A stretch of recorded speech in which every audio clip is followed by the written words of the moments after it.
Olá a todos, continuamos então hoje com a parte referente à prova, né? Agora entrando mais no que pertine às provas em espécie, e falamos no último encontro sobre a produção antecipada de prova, falamos sobre a ata notarial, esta que aqui está no artigo 384, quanto à existência e o modo de existir de algum fato podem ser atestados ou documentados a requerimento do interessado, mediante ata lavrada por tabelião. Então isso aqui é um documento evidentemente dotado de fé pública e vai espelhar então uma realidade, né, através de um documento chamado ata notarial, né?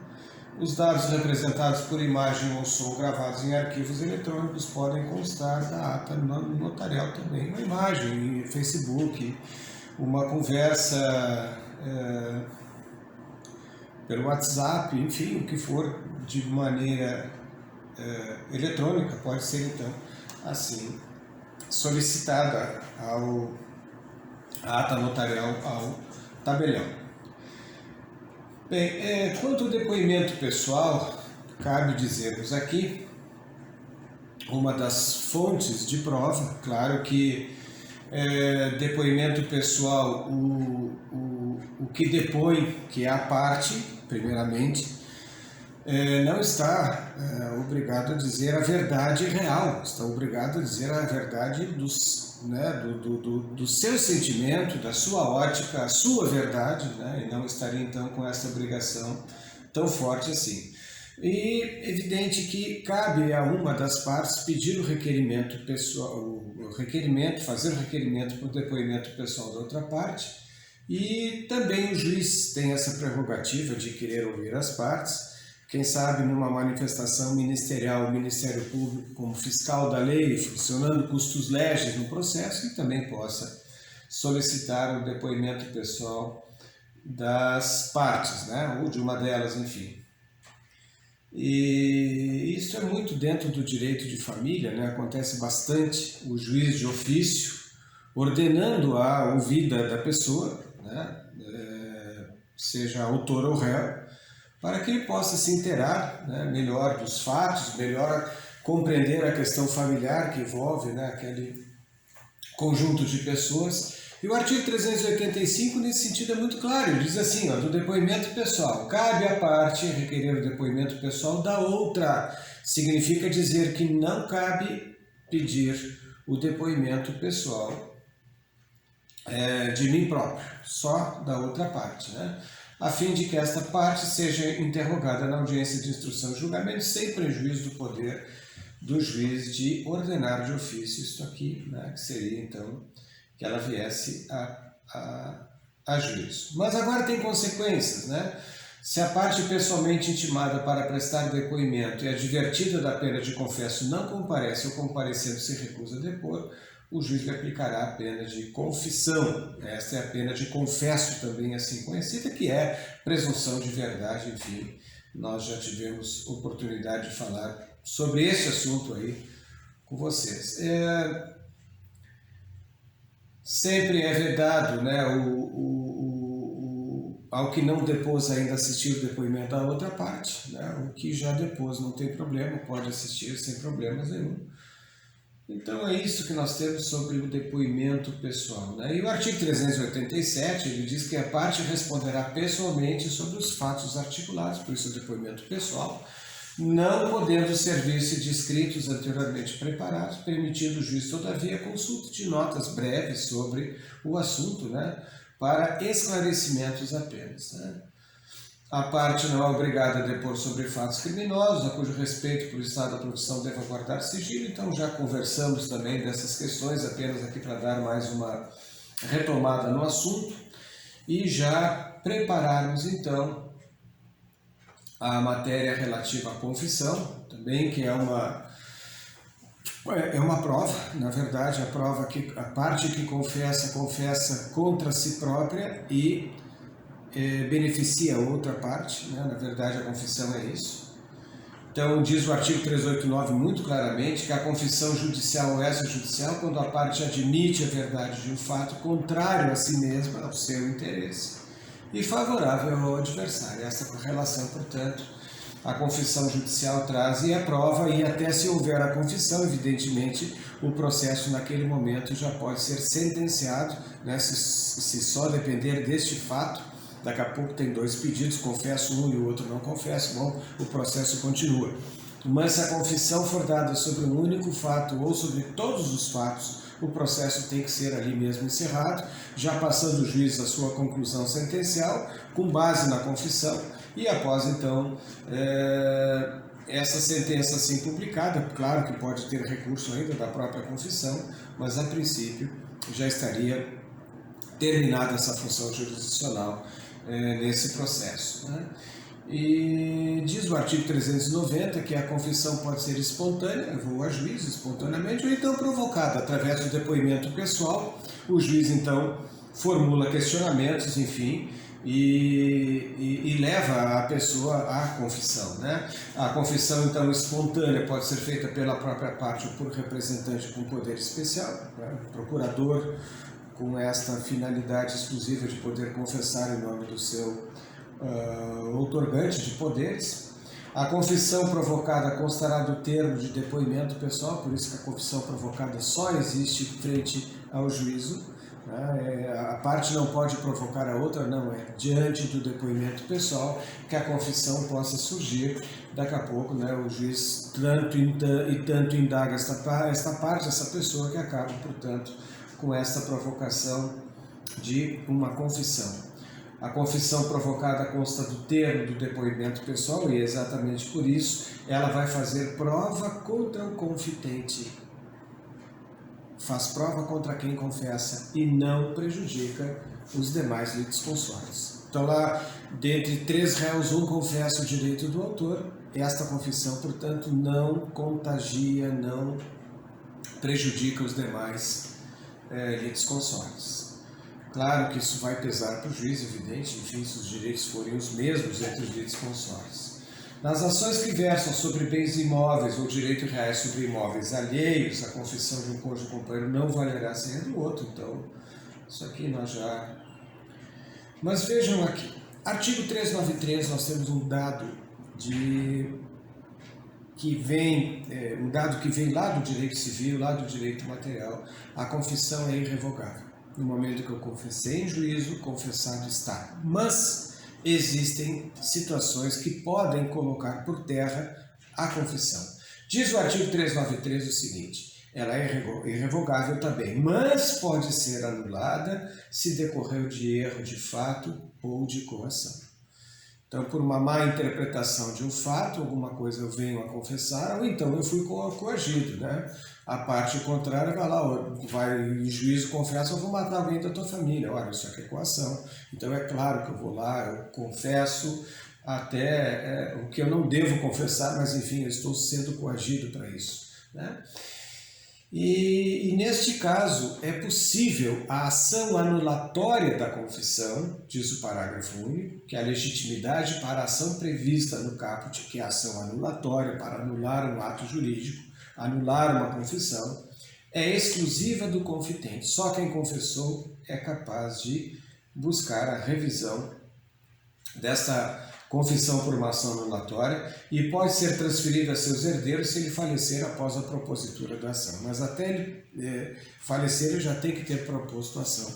Não pode, já falecidos filhos, mais tarde entrarem com uma ação de anulação da confissão do pai morto, por exemplo, que já morreu antes disso. Então, ele tem que ter entrado com a ação, o confitente, e se morrer, os herdeiros podem continuar por ele.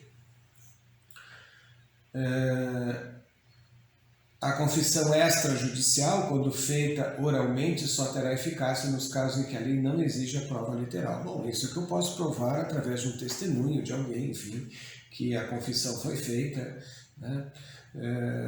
Salvo quando exige a prova literal, né? Por exemplo, dos direitos indisponíveis, enfim, alguma coisa nesse sentido.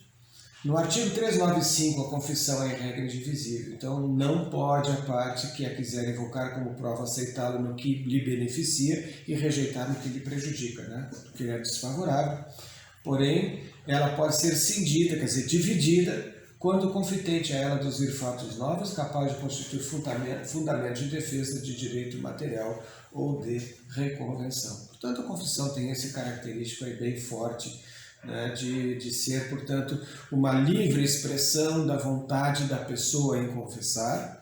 Esta confissão trará, portanto, elementos contrários ao interesse do confitente e favoráveis ao interesse da outra parte. Essa é a grande característica da confissão.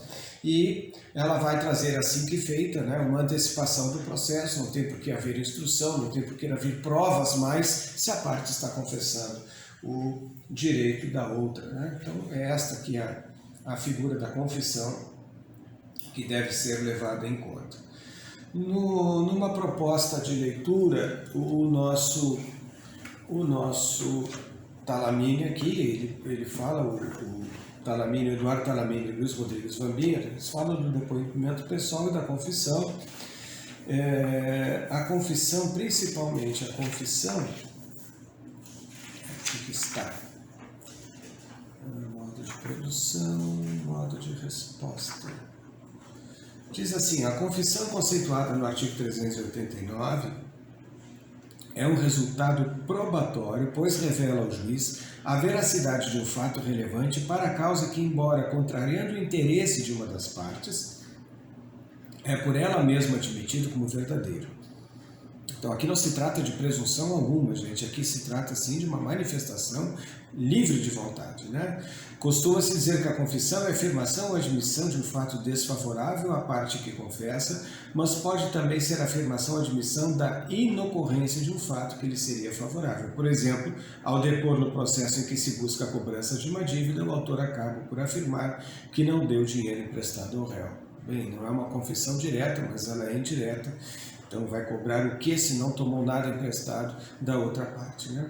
A confissão é resultado probatório, vale dizer, é o que se extrai do emprego de um meio de prova, normalmente o depoimento pessoal, mas pode também ser o interrogatório do artigo 139, inciso 8º, do CPC de 2015. Cada 139 lembra aquele artigo que cuida das atribuições do juiz, né? Principalmente aqui no inciso 4º, de várias funções que o juiz tem de mando e comando do processo. A parte que confessa recebe o nome de confitente, diz o autor, e não se trata de ato de disposição de vontade, pois não implica necessariamente julgamento de mérito desfavorável ao confitente. É meio de prova, alcançando apenas o fato afirmado e não as possíveis consequências jurídicas, né? Mas, na verdade, não deixa de ser um fato jurídico, né? A confissão com estas características, né? A validade e a eficácia da confissão, né, uma vez emitida essa declaração, essa manifestação livre da pessoa, da sua vontade de confessar, evidentemente que faz prova contra ela e o processo, portanto, está em condições plenas de julgamento.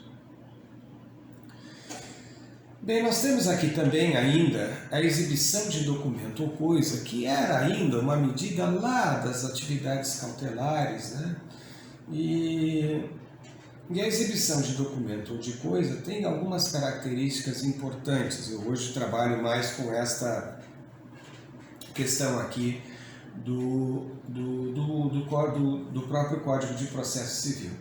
Evidente que fala em coisa ou documento, né, quando a outra parte, né, está em poder desta coisa ou este documento, e a parte autora tem desejo de conhecer a sua íntegra, a sua feição como coisa que é, né? Então isso aqui estava dentro lá das atividades cautelares, a exibição preparatória, ela era uma cautelar mesmo, né? Antes do processo, era uma antecedente ao processo, então a gente entraria com um pedido, uma ação cautelar de exibição. Hoje então ela toma outra feição, mas não deixa e não perde o caráter de ação também. Vamos ver então como é que isso aqui funciona.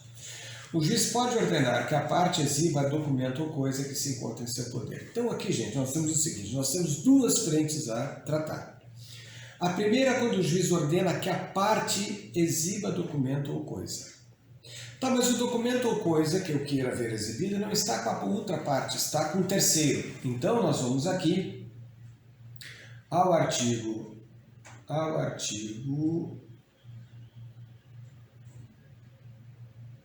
401. Então vejam, 401 vai tratar da exibição coisa contra um terceiro. O contador de uma sociedade tem esse documento. Por exemplo, então é contra o contador que eu vou entrar com a ação, contra o terceiro que vai então ordenar a citação do terceiro para responder. Então, isso em relação a terceiros está no artigo 401. No artigo 396 está então quando o juiz ordena a outra parte a exibir o documento. E claro que sim, tem consequências. Se for em relação à parte, o juiz ordenou que a parte exiba e ela não exibe, ou a justificativa dela não é plausível, não é aceitável, o que acontece? O juiz vai admitir os fatos como verdadeiros daquele que pediu a exibição.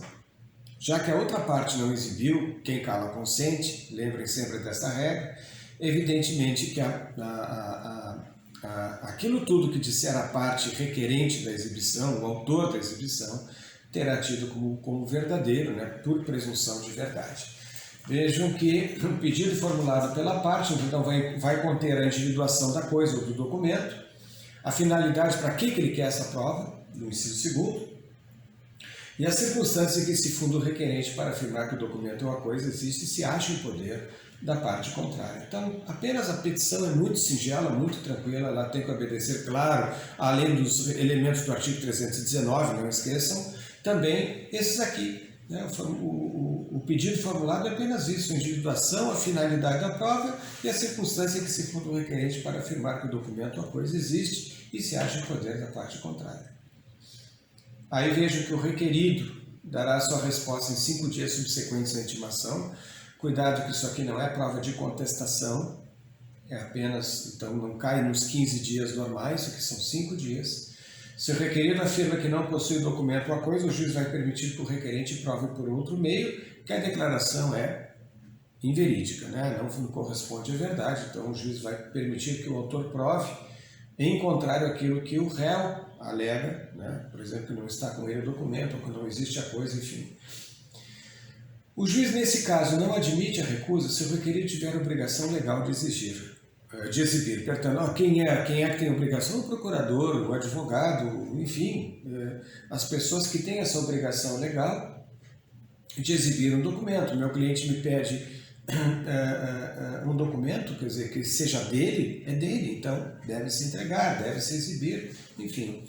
O requerido tiver aludido o documento ou a coisa no processo com o intuito de constituir prova, o documento por seu conteúdo for comum às partes. Então o juiz não pode admitir, nesse caso, a recusa do requerido, do réu, ao pedido. Ao decidir o pedido, então agora vamos lá, o autor pediu, o réu se justificou, a outra parte dizendo que não teria, enfim, e vai o juiz agora, diante dessa justificativa, decidir. Ao decidir o pedido, diz o 400, o juiz admitirá como verdadeiros os fatos que, por meio do documento ou da coisa, a parte pretendia provar. Se o requerido não efetua exibição nem fizer nenhuma declaração. Então vejam, admitirá como verdadeiros os fatos que, por meio do documento da coisa que poderia ter sido exibida, não foi.